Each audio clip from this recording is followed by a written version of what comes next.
Hello everyone, welcome to this channel. Friends, जैसा कि आप जानते हैं आज 24 जनवरी 2023 है और आज सीटेट का फर्स्ट शिफ्ट का एग्ज़ाम कंप्लीट हो चुका है।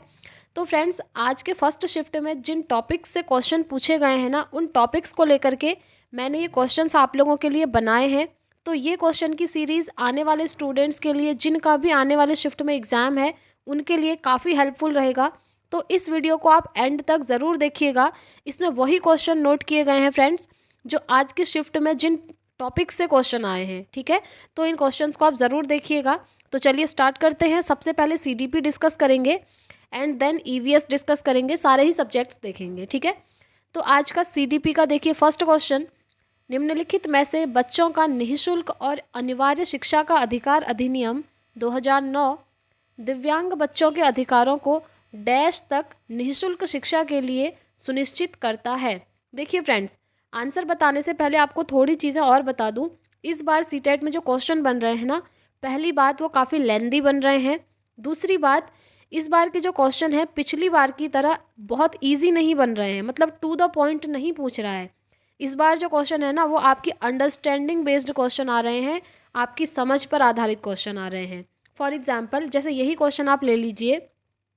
ये क्वेश्चन बहुत इजी है, ठीक है, बट इसको इतना घुमा दिया है। देखिए ये क्वेश्चन बेसिकली क्या है, मैंने आपको करवाया था, थियोरी तो मैंने ऑलरेडी करवाई हुई है। ठीक है, तो जो आरटीई 2009 आया था ना फ्रेंड्स, उसमें कहा था कि जो बच्चे हैं, बच्चों को 6 से 14 साल तक अनिवार्य और निःशुल्क शिक्षा देनी है।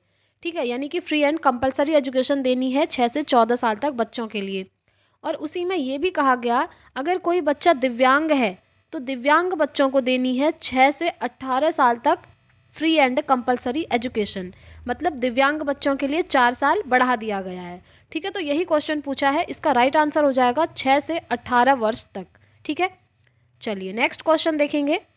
लेव वाइगोत्स्की के सिद्धांत के अनुसार अनुज किसी एक ब्लॉक के समूह के साथ खेलते हुए स्वयं को निर्देश देता रहता है। लेव वाइगोत्स्की ने इसको क्या कहा है, ये आपको बताना है। ठीक है, अब देखिए लेव वाइगोत्स्की जो है, इसका राइट आंसर होगा फ्रेंड्स व्यक्तिगत वाचन। ठीक है, अब आपको और कुछ पॉइंट्स भी याद रखने हैं। मैं कुछ एक्स्ट्रा में आपको पॉइंट्स बताते हुए चलूंगी, वो भी आप ध्यान रखिएगा, वो भी आपको काफ़ी हेल्प करेंगे। लेव वाइगोत्स्की ने 3 प्रकार के वाचन की बात करी थी, या कह सकते हैं 3 प्रकार के वाक की बात करी थी, स्पीच जिसको बोलते हैं। ठीक है, सबसे पहले इन्होंने बोला था सोशल स्पीच के बारे में, यानी कि सामाजिक वाक। दूसरा इन्होंने बोला था प्राइवेट स्पीच, यानी कि निज वाक। और तीसरा इन्होंने बोला था साइलेंट इनर स्पीच, यानी कि मौन वाक। ठीक है, तो अब जो सोशल स्पीच है ना फ्रेंड्स, ये जो है इन्होंने कहा बच्चे के अंदर आएगी 0 से 3 वर्ष की स्टेज में। दूसरा इन्होंने प्राइवेट स्पीच की जो बात करी, उसको बोला कि बच्चे के अंदर 3 से 6 साल में आ जाएगी। और जो साइलेंट इनर स्पीच है ना, वो बच्चे के अंदर 6 साल से ऊपर की एज में आएगी। ये इन्होंने कहा था। ये आप स्क्रीनशॉट रख सकते हैं फ्रेंड्स, क्योंकि बहुत इंपॉर्टेंट पॉइंट है। तो इसमें इन्होंने क्या कहा, जो सबसे पहले सोशल स्पीच है, इसमें जो बच्चा है ना, वो सोसाइटी के साथ बातचीत करना स्टार्ट कर देगा। यहाँ पर बच्चे के लिए सोसाइटी मतलब ये नहीं है कि बहुत सारे लोग हों, बहुत बड़े बड़े लोग हैं, ऐसा नहीं। हो सकता है घर के ही जो 1-2 मेंबर हों, उनके साथ बातचीत करना वो स्टार्ट कर दे थोड़ा बहुत। दूसरा उन्होंने बोला प्राइवेट स्पीच के बारे में। इसमें बोला कि जो बच्चा है यहाँ पर खुद से ही बातें करने लगता है। जैसे फॉर एग्जांपल, आप में से भी कुछ लोग होंगे, जब वो पढ़ाई करते हैं तो खुद से ही बातें करते हैं। जैसे उन्होंने एक टॉपिक पढ़ा, उसके बाद खुद से बातें करेंगे, अच्छा इस टॉपिक में ऐसा था, अब मुझे समझ में आ गया, ओके अब मैं नेक्स्ट टॉपिक पढ़ता हूँ या पढ़ती हूँ। ठीक है, तो इस तरह से बोला वाइगोत्स्की ने कि प्राइवेट स्पीच होती है जो बच्चे के अंदर आ जाती है 3 से 6 साल के अंदर। और ये इन्होंने बोला बहुत अच्छी होती है, इसके थ्रू बच्चा खुद को डायरेक्शन देता है। ठीक है, खुद को दिशा देता है, ये कहा उन्होंने। नेक्स्ट इन्होंने बात करी थी साइलेंट इनर स्पीच की। तो इसमें इन्होंने कहा बच्चे की जो स्पीच होती है इसमें अंदर चली जाती है। मतलब कहने का ये है कि यहाँ पर भी बच्चा खुद से ही बातें कर रहा है, पर यहाँ पर जो वो बातें करता है आवाज़ बाहर नहीं आती है, मन ही मन खुद से बातें करता है। ठीक है, इसको बोला इन्होंने silent inner speech. I hope आप लोग ये समझ गए होंगे फ्रेंड्स। अब हम इतना डिटेल में नहीं जाएंगे, क्योंकि ये सब थियोरी मैं आपको ऑलरेडी करवा चुकी हूँ। आज की वीडियो में हम सिर्फ क्वेश्चन देखने वाले हैं। ठीक है, नेक्स्ट क्वेश्चन देखेंगे। जहाँ तक भाषा विकास का संबंध है, किसने यह कहा कि विचार पहले आते हैं और भाषा बाद में। तो फ्रेंड्स ये कहा था जीन पियाजे ने, उन्होंने कहा था थॉट पहले आता है एंड लैंग्वेज बाद में आएगी। थॉट प्रेसीड्स लैंग्वेज, ये जीन पियाजे का ही कहना है, ठीक है। और यहीं पर अगर वाइगोत्स्की की बात करें तो वाइगोत्स्की कहते हैं ये जो थॉट और लैंग्वेज है यानी कि विचार और जो भाषा है, ये 3 साल तक इंडिपेंडेंट होते हैं, अलग अलग होते हैं, एंड आफ्टर 3 ईयर ये दोनों जो हैं एक दूसरे में मर्ज हो जाते हैं, ठीक है। फिर ये एक साथ साथ चलते हैं 3 साल के बाद, ठीक है, ये भी ध्यान रखेंगे। चलिए नेक्स्ट क्वेश्चन डिस्कस करेंगे। राष्ट्रीय शिक्षा नीति 2020 सुझाती है कि कक्षा अधिगम को पाठ्य पुस्तकों तक सीमित करने की बजाय अधिगम और शिक्षा खोजबीन और समालोचनात्मक चिंतन के विकास पर केंद्रित होनी चाहिए, ठीक है। बेसिकली ये है कि एनईपी 2020 में कहा गया है बच्चों के अंदर समालोचनात्मक चिंतन आपने डेवलप करना है। समालोचनात्मक चिंतन को हिंदी में विवेचनात्मक चिंतन भी कहते हैं, एंड इंग्लिश में ये होता है क्रिटिकल थिंकिंग। और क्रिटिकल थिंकिंग मतलब ये होता है कि जैसे कोई भी चीज़ है, बच्चा उस चीज़ को एज इट इज़ मान ना ले, उसके पीछे प्रूफ ढूंढे, अपना दिमाग लगाए, लॉजिक लगाए कि ये चीज़ आखिर हो रही है तो क्यों हो रही है। तो इस टाइप का जो चिंतन होता है वो समालोचनात्मक चिंतन कहलाता है, ठीक है। चलिए नेक्स्ट क्वेश्चन देखेंगे। राष्ट्रीय शिक्षा नीति 2020 में आकलन के संदर्भ में विद्यार्थियों के लिए किस प्रकार का प्रगति पत्र प्रस्तावित किया गया है। तो फ्रेंड्स इसमें किया गया है 360 डिग्री बहुआयामी प्रगति पत्र, ठीक है। कहने का मतलब है एनईपी 2020 ने ये कहा है आकलन के संदर्भ में कि जो बच्चे का आकलन है वो चहुमुखी होना चाहिए, यानी कि चारों ओर से आपने बच्चे का ओनली पढ़ाई लिखाई का आकलन नहीं करना है, बल्कि बच्चे का संज्ञानात्मक, शारीरिक, उसका संवेगात्मक, भावात्मक सारे पक्षों में विकास करना है, ठीक है। ये आप ध्यान रखेंगे, इसीलिए इसको कहते हैं 360 डिग्री बहुआयामी प्रगति पत्र, बच्चे का हर क्षेत्र में आकलन करना, ठीक है। चलिए नेक्स्ट क्वेश्चन देखेंगे। निम्नलिखित में से किस विकार में बच्चे को अंकों और गणित के प्रश्नों को हल करने में कठिनाई महसूस होती है।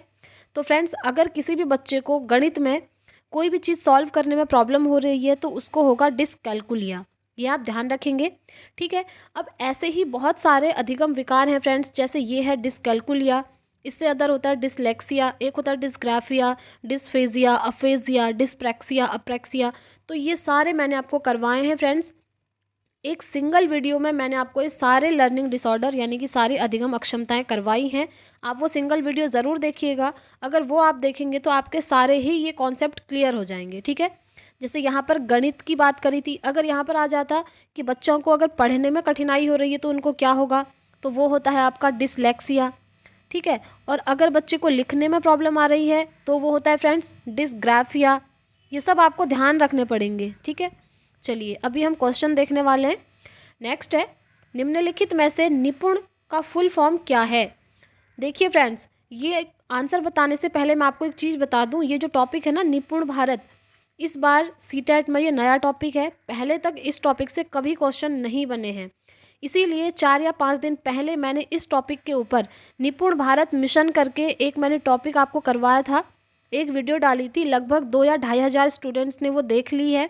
अगर अभी तक आप लोगों ने नहीं देखी है तो उसको ज़रूर देखिएगा, उसमें मैंने आपके सारे कॉन्सेप्ट क्लियर करवाए हैं, उससे बाहर से निपुण के अंदर कुछ नहीं आएगा। और ये हर शिफ्ट में आ रहा है फ्रेंड्स, ये बहुत इंपॉर्टेंट है, ठीक है। आप लोग चैनल पर जाकर देख सकते हैं, अगर आपको वीडियो नहीं मिलती है तो आप कमेंट बॉक्स पे कमेंट कीजिए, यूट्यूब पर ही मैं उसका लिंक आपको भेज दूंगी, ठीक है। और फ्रेंड्स आगे बढ़ने से पहले एक और इम्पॉर्टेंट चीज़ है, अगर आप चाहें तो मेरे टेलीग्राम ग्रुप से जुड़ सकते हैं, उसका लिंक मैं कमेंट बॉक्स पे पिन कर दूंगी, क्योंकि वहाँ पर फ्रेंड्स मेरे पास जितने भी नोट्स होते हैं ना वो मैं आपके साथ शेयर करती रहती हूँ, ठीक है। और मैंने वहाँ पर पॉजिटिव नेगेटिव टैग वर्ड्स की भी पीडीएफ आपके साथ शेयर की थी, वो काफ़ी इंपॉर्टेंट है। साथ ही साथ यहाँ पर सीटेट पेपर 2 वाले अगर कोई स्टूडेंट हैं जो इस वीडियो को देख रहे हैं और वो मैथ्स प्लस साइंस स्ट्रीम से हैं, तो मैंने आप लोगों के लिए एक पीडीएफ रेडी की है जो टेलीग्राम पर शेयर की है फ्रेंड्स। उसमें मैंने साइंस के सारे न्यूमेरिकल करवाए हैं जो आज तक आपसे पूछे गए हैं, ठीक है। तो वो पीडीएफ आप ज़रूर देखिएगा, क्योंकि साइंस में एक क्वेश्चन हमेशा आता है न्यूमेरिकल का, ठीक है। चलिए अभी हम आगे बढ़ेंगे।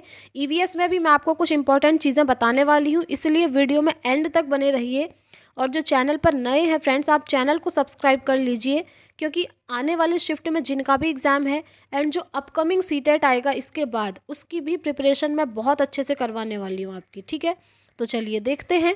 निपुण का full form national initiative for proficiency in reading with understanding and numeracy. ठीक है, थोड़ा बहुत यहाँ पर बता देती हूँ। निपुण में ये कहा है कि निपुण सबसे पहले तो ये NEP 2020 के अंतर्गत ही आता है, ये भी आपको ध्यान रखना है।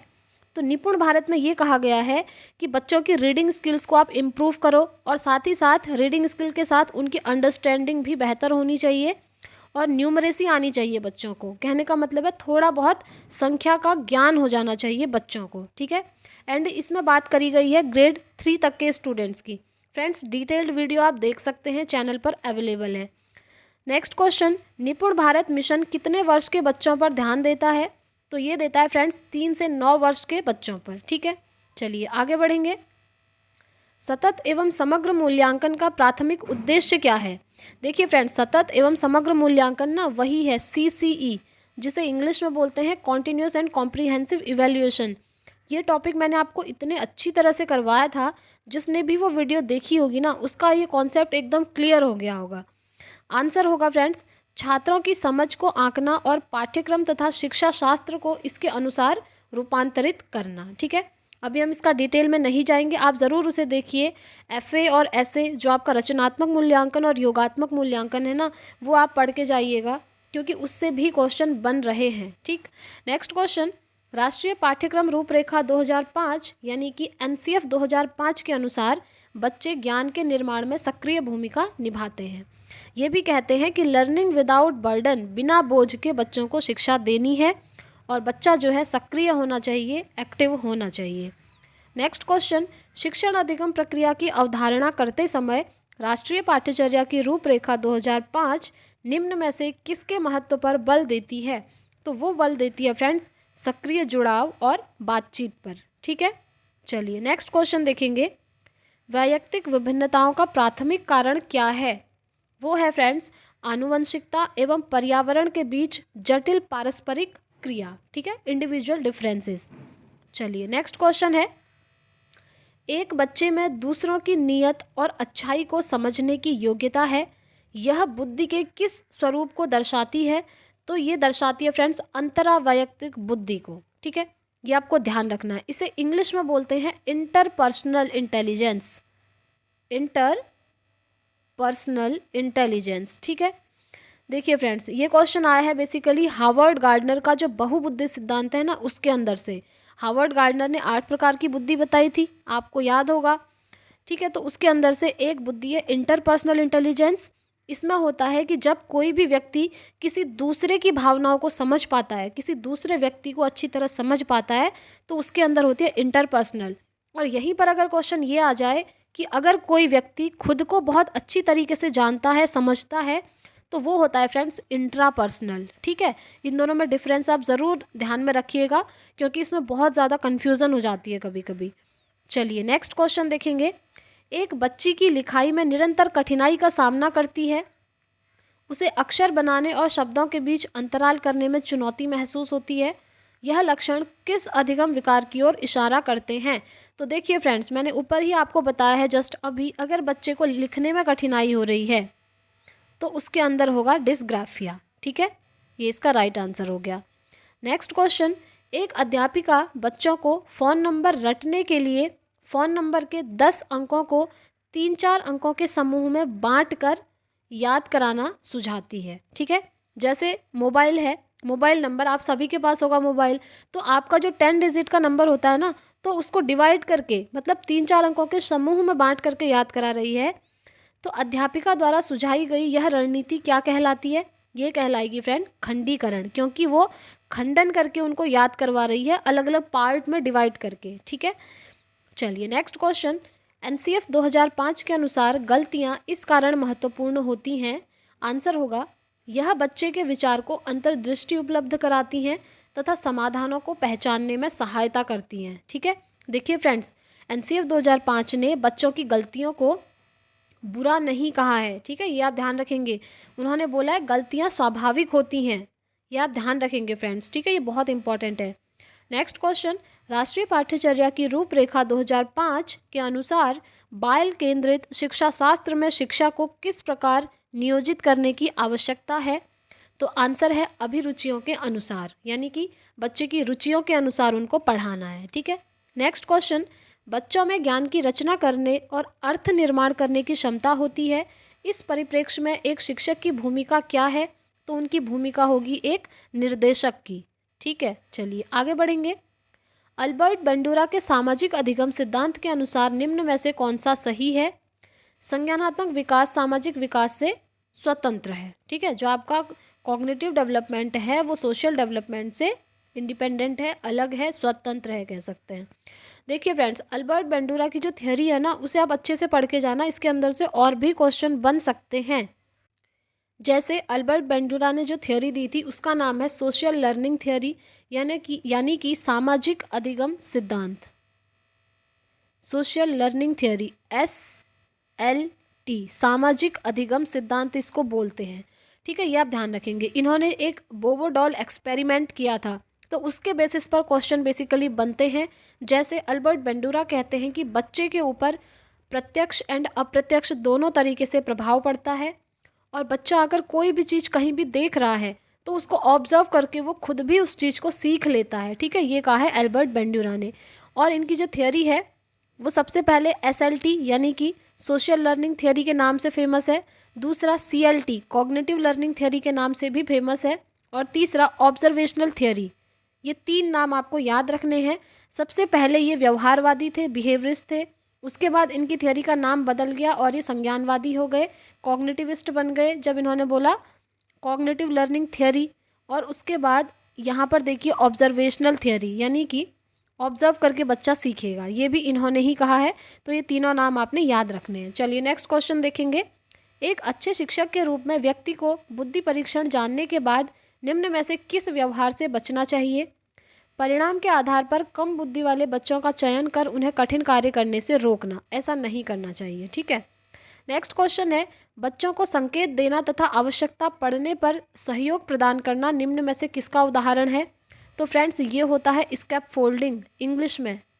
ठीक है, स्कैप फोल्डिंग, और हिंदी में बोलते हैं पाड़ ढांचा, या फिर मचान करके भी आ जाता है। ये नाम आपको याद रखने हैं, इससे अदर कोई नाम नहीं होते इनके। ठीक है, तो ये क्वेश्चन भी आया फ्रेंड्स लेव वाइगोत्स्की की थ्योरी से, उन्होंने ही इसकी बात करी है। ये सब मैंने आपको करवाया था। उन्होंने तीन चीज़ें बताई थी। एक बताया था ZPD, जिसे हम बोलते हैं जोन ऑफ प्रॉक्सिमल डेवलपमेंट, एक ऐसा क्षेत्र जिसमें बच्चा कोई भी काम किसी की हेल्प से कर सकता है। दूसरा इन्होंने बोला था स्कैप फोल्डिंग, टेम्पररी हेल्प की जो प्रोसेस होती है उसे स्कैप फोल्डिंग कहते हैं। तीसरा इन्होंने बोला था मोर नॉलेजेबल अदर, आपसे ज़्यादा नॉलेज जिसको होगा वो आपको हेल्प करेगा, ये कहा था। ठीक है, तो ये थ्योरी आप पढ़ के जाइएगा। नेक्स्ट क्वेश्चन देखेंगे, आकलन का प्राथमिक उद्देश्य क्या होना चाहिए? आंसर होगा संबंधित अवधारणाओं के बारे में बच्चों की स्पष्टता तथा भ्रांतियों को समझ पाना। नेक्स्ट क्वेश्चन, छात्र केंद्रित शिक्षा शास्त्र की क्या विशेषता है? तो वो विशेषता है फ्रेंड्स बच्चों के अनुभवों को प्रमुखता देना। नेक्स्ट है, एक समावेशी कक्षा में एक शिक्षक को विशिष्ट शैक्षिक योजनाओं को सक्रिय रूप से तैयार करना चाहिए। ठीक है, सक्रिय रूप से, ना कि निष्क्रिय रूप से। नेक्स्ट क्वेश्चन, वैन हिले के स्तर जिस विकास की अवस्थाओं का संकेत करते हैं वह क्या है? ज्यामितीय चिंतन। आपको ध्यान होगा वैन हिले ने एक ज्योमेट्रिकल थॉट का मॉडल दिया है और क्वेश्चन वही पूछ लिया है जिसमें उन्होंने 6 लेवल बताए हैं। वो आप ज़रूर पढ़ के जाइएगा क्योंकि वो बहुत इंपॉर्टेंट है। तो फ्रेंड्स, ये रहे CDP के क्वेश्चन। अब हम डिस्कस कर लेते हैं कुछ EVS यानी कि पर्यावरण अध्ययन के क्वेश्चंस। ये हैं फ्रेंड्स कुछ EVS के क्वेश्चंस। आज की शिफ्ट में जिन टॉपिक्स से क्वेश्चन बने हैं उन्हीं टॉपिक्स को लेकर के मैंने मोस्ट इंपॉर्टेंट क्वेश्चन बनाए हैं। उसमें से हम EVS का पार्ट देखेंगे। सबसे पहला क्वेश्चन, निम्नलिखित में से किसे हमारे देश में आने वाले व्यापारी दक्षिण अमेरिका से हमारे देश में लाए थे? तो आंसर होगा फ्रेंड्स टोमेटो यानी कि टमाटर। ठीक है। नेक्स्ट है, कन्नौज एक जिला है जो समस्त भारत में इत्र के लिए फेमस है। यह जिला किस राज्य का भाग है? तो ये है फ्रेंड्स उत्तर प्रदेश का। अब इस क्वेश्चन से देखिए 2 क्वेश्चन बन गए आपके। सबसे पहला, जो कन्नौज जिला है वो किस चीज़ के लिए फेमस है? इत्र के लिए, यानी कि परफ्यूम के लिए फेमस है। ठीक है, ये भी इसमें एक क्वेश्चन बन गया। नेक्स्ट है, हमारे देश के किस भाग में लोगों के रहने के लिए बने बड़े तिकोने टेंट को रेबो कहा जाता है? और जानवरों को रहने के स्थान को लेखा कहा जाता है? तो फ्रेंड्स वो है J&K यानी कि जम्मू एंड कश्मीर। चलिए नेक्स्ट क्वेश्चन। आज हम मिर्ची के बिना भोजन की कल्पना भी नहीं कर सकते, इसे व्यापारी हमारे देश में कहाँ से लाए थे? मिर्ची को लाए थे फ्रेंड्स दक्षिण अमेरिका से, ठीक है, साउथ अमेरिका। चलिए नेक्स्ट क्वेश्चन। निम्नलिखित में से पक्षियों का वह समूह जिसका प्रत्येक सदस्य हमारी तुलना में 4 गुनी अधिक दूरी की वस्तुओं को स्पष्ट देख सकता है, यानी कि मनुष्य के कंपैरिजन में 4 गुना अधिक दूरी से देख सकता है, वो होते हैं फ्रेंड्स बाज, चील और गिद्ध। फ्रेंड्स ये क्वेश्चन बहुत बार रिपीट हो गया है, ठीक है, इसे आप अच्छे से ध्यान रखना। नेक्स्ट है, खेजड़ी एक छायादार वृक्ष है जिसकी छाया में बच्चे खेलना पसंद करते हैं। किस प्रदेश में यह पाया जाता है? फ्रेंड्स ये मरुस्थलीय और ये खेजड़ी वृक्ष जो है ना जोधपुर राजस्थान में पाया जाता है, ठीक है, याद रखेंगे।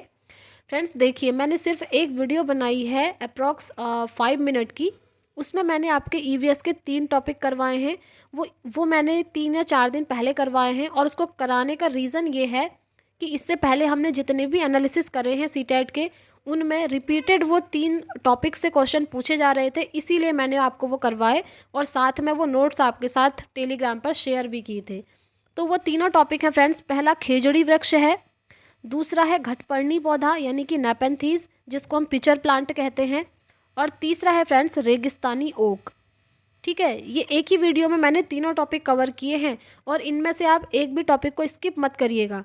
भले ही आप मेरी वीडियो से ना पढ़ें बट जहाँ से भी पढ़ें इन टॉपिक्स को ज़रूर पढ़ के जाइएगा क्योंकि इनसे क्वेश्चन रिपीटेड पूछे जा रहे हैं। ठीक है, जैसे खेजड़ी वृक्ष है, इस वृक्ष की जो लकड़ी होती है उसमें कभी दीमक नहीं लगती है, कीड़ा नहीं लगता है और इस वृक्ष को ज़्यादा पानी की भी ज़रूरत नहीं होती है। ठीक है, ये जोधपुर राजस्थान में पाया जाता है। ऐसे ही घटपर्णी पौधा ये जो है स्मॉल इंसेक्ट्स को खा लेता है क्योंकि इसके अंदर से एक खुशबू आती है जिससे जो कीड़े होते हैं वो अट्रैक्ट हो जाते हैं। नेक्स्ट हम बात करें रेगिस्तानी ओक की, तो ये ऑस्ट्रेलिया में पाया जाता है। ठीक है, तो इनके बारे में आप पढ़ लीजिएगा। चलिए नेक्स्ट क्वेश्चन है, पक्षी एक ही समय में दो भिन्न भिन्न वस्तुओं को देख लेते हैं क्यों? क्योंकि इनके सिर के दोनों ओर आँखें होती हैं। ठीक है, चलिए आगे बढ़ेंगे। देखिए घटपर्णी से आ गया क्वेश्चन। घटपर्णी जो कीट और मेंढक तक को फंसाकर खा सकता है हमारे देश के पूर्वी राज्य में पाया जाता है। इस राज्य का नाम क्या है? तो फ्रेंड्स ये पाया जाता है मेघालय में। ठीक है, इंडिया में मेघालय में। चलिए आगे बढ़ेंगे। निदान के पश्चात कोई डॉक्टर रोगी से यह कहता है कि उसके खून में हीमोग्लोबिन की कमी है, तो उस रोगी को आयरन की कमी को पूरा करने के लिए क्या क्या खाना चाहिए? तो फ्रेंड्स वो है आंवला, हरी पत्तेदार सब्जियां, गुड़ और आप कह सकते हैं पालक। ठीक है, एक और नाम याद रखेंगे पालक, ये भी खा सकते हैं। तो आयरन जो है ना फ्रेंड्स, आयरन की कमी से क्या हो जाता है? रोग का नाम भी याद रखना है। ठीक है, डिजीज़ एनीमिया हो जाता है आयरन की कमी से, और इसी को पूरा करने के लिए आपको ये सब खाना चाहिए। नेक्स्ट क्वेश्चन है, छाऊ नृत्य किस राज्य के लोगों का नृत्य या फिर लोक नृत्य है? तो आंसर है फ्रेंड्स मिजोरम का। ठीक है, चलिए नेक्स्ट क्वेश्चन, भारत के मानचित्र में दिल्ली की स्थिति के सापेक्ष गुजरात की राजधानी और पटना बिहार की राजधानी की दिशाएं क्रमशः हैं। देखिए फ्रेंड्स, अगर आप सीटेट का एग्ज़ाम देने जा रहे हैं ना तो एक बार आप इंडिया का मैप ज़रूर देख लें क्योंकि उससे क्वेश्चन बनता है EVS में, कंफर्म है वो बनता ही है। बट ऐसा नहीं है बहुत टफ क्वेश्चन बन जाएगा, बहुत इजी से क्वेश्चन बनते हैं। जैसे आप यही देख लीजिए, तो आप थोड़ा बहुत देख लीजिएगा कहाँ पर UP है, कहाँ MP है, कहाँ उत्तराखंड है, जम्मू कश्मीर की स्थिति कहाँ है। ठीक है, तो ये सब आप देख के जाइएगा। इसका आंसर होगा दक्षिण पश्चिम और दक्षिण पूर्व। ठीक है, चलिए आगे बढ़ेंगे। मुस्कान ने परिवहन में डीजल वाहनों का उपयोग निषिद्ध होना चाहिए विषय पर एक वाद विवाद का आयोजन किया। मुस्कान के द्वारा इस विषय पर कक्षा में वाद विवाद के आयोजन का क्या उद्देश्य है? तो उसका उद्देश्य होगा फ्रेंड्स, यह इस मुद्दे पर छात्रों को कई दृष्टिकोणों की सराहना करने में मदद करता है। ठीक है, चलिए आगे बढ़ेंगे।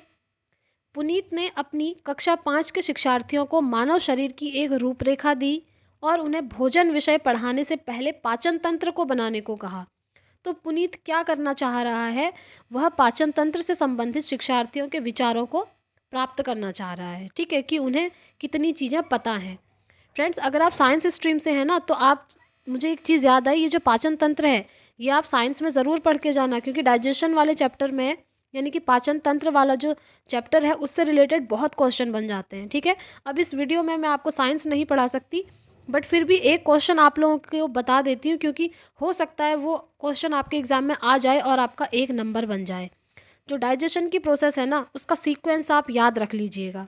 सीक्वेंस यानी कि ज़्यादा कुछ नहीं है। सबसे पहले इंजेशन होता है, आप फूड को खाते हैं, उसके बाद डाइजेशन होता है, पाचन होता है।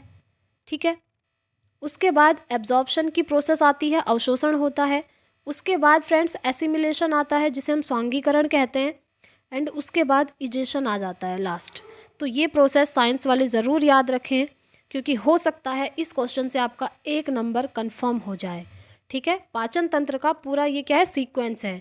Ingestion, digestion, absorption, assimilation and egestion. चलिए आगे बढ़ते हैं। नेक्स्ट क्वेश्चन, गुजरात के निकटवर्ती राज्य कौन कौन से हैं? गुजरात के निकटवर्ती राज्य हैं मध्य प्रदेश, महाराष्ट्र एंड राजस्थान। ठीक है, तो फ्रेंड्स आज की वीडियो में हम इतना ही रखते हैं। अब हम ऐसे ही नेक्स्ट वीडियो में मिलेंगे। जो भी टॉपिक आपके आएंगे सीटेट के एग्ज़ाम में, उसको लेकर के क्वेश्चंस का एनालिसिस मैं आपको फिर से करवाऊंगी जब तक ये एग्ज़ाम चलेंगे। एंड अपकमिंग सीटेट की भी मैं आपको प्रिपरेशन करवाऊंगी। फ्रेंड्स अगर आप चैनल पर नए हैं तो चैनल को सब्सक्राइब कर लीजिए, ताकि आने वाली हर इंपॉर्टेंट वीडियो की नोटिफिकेशन आप तक पहुंच सके। और फ्रेंड्स प्लीज़, आपको अगर वीडियो पसंद आता है ना, तो आप कमेंट बॉक्स पे ज़रूर कमेंट कीजिएगा, उससे मुझे मोटिवेशन मिलती है। ठीक है, तो फ्रेंड्स अब हम मिलेंगे नेक्स्ट वीडियो में। तब तक के लिए thank you, bye bye, take care, all the very best.